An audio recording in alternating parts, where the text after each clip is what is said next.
Assalamualaikum warahmatullahi wabarakatuh.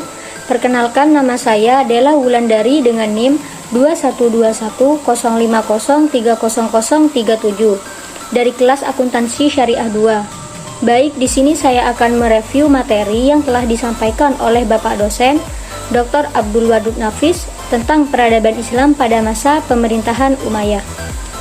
Masa kekhalifahan Muawiyah. Dinasti Umayyah merupakan pemerintahan kaum muslimin yang berkembang setelah masa Khulafaur Rasyidin yang dimulai pada tahun 41 Hijriah. Muawiyah selain sebagai pendiri juga sebagai khalifah pertama Bani Umayyah. Muawiyah dipandang sebagai pembangun dinasti ini. Oleh sebagian sejarawan dipandang negatif sebab keberhasilannya memperoleh legalitas kekuasaan dalam Perang Dunia di Siffin.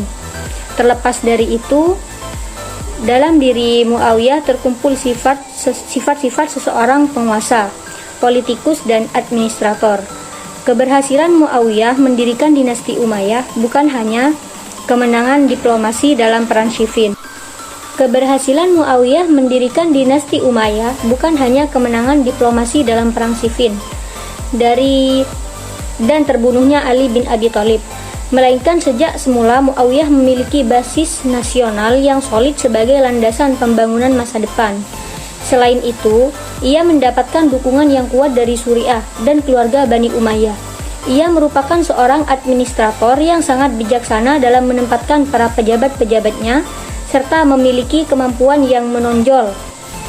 Urutan Khalifah Umayyah yang pertama, 41 Hijriah atau 661 Masehi, Muawiyah ibnu Abi Sufyan. Yang kedua, 60 Hijriah atau 680 Masehi, Yazid I ibnu Muawiyah. Yang ketiga, 64 Hijriah atau 683 Masehi, Marwan I ibnu Hakam. Yang keempat, 65 Hijriah atau 685 Masehi, Abdul Malik atau Ibnu Marwan.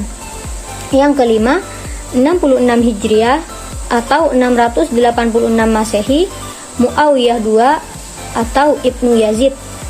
Yang keenam, 86 Hijriah atau 705 Masehi, Al-Wadid I atau Ibnu Abdul Malik.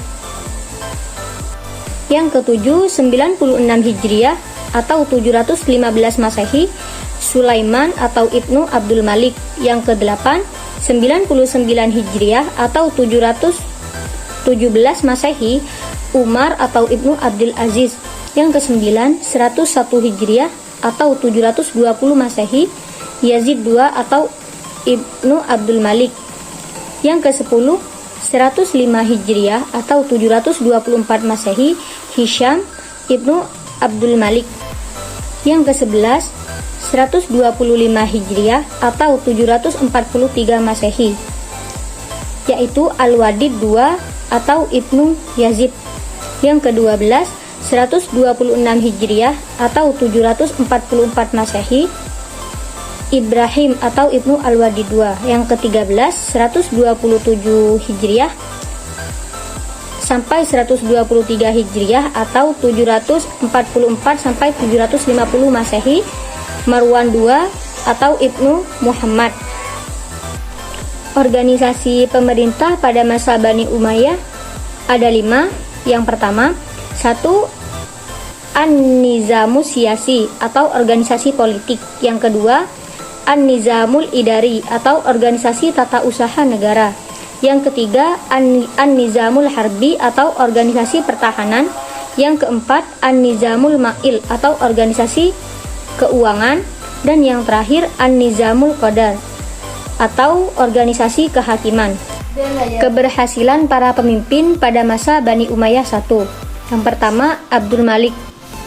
Perbaikan di bidang administrasi pemerintahan dan pelayanan umum digalakkan. Ia memerintahkan penggunaan bahasa Arab sebagai bahasa resmi di setiap kantor pemerintahan.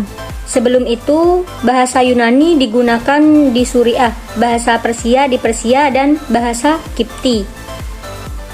Keberhasilan para pemimpin pada masa Bani Umayyah II. Yang pertama, Abdul Aziz bin Marwan, yaitu membuat alat pengukur sungai Nil, membangun jembatan, dan memperluas masjid Jami' Amr bin As. Keberhasilan para pemimpin pada masa Bani Umayyah III, yaitu Al-Wadid. Pada masanya, kesejahteraan rakyat mendapat perhatian besar. Ia mengumpulkan anak yatim, memberi mereka jaminan hidup, dan menyediakan guru untuk mengajar mereka. Bagi orang yang cacat, ia menyediakan pelayanan khusus yang diberi gaji. Orang buta diberikan penuntun, dan bagi orang lumpuh disediakan perawat. Ia juga mendirikan bangunan khusus untuk orang kusta agar mereka dirawat sesuai dengan persyaratan kesehatan. Keberhasilan para pemimpin pada masa Bani Umayyah IV, yaitu Umar bin Abdul Aziz, melakukan pembersihan di kalangan keluarga Bani Umayyah. Tanah-tanah atau harta lain yang pernah diberikan kepada orang-orang tertentu dimasukkannya ke dalam Baitul Mal, melakukan pemecatan terhadap pejabat yang sewenang-wenang. Baik, mungkin hanya itu yang dapat saya sampaikan. Terima kasih. Wassalamualaikum warahmatullahi wabarakatuh.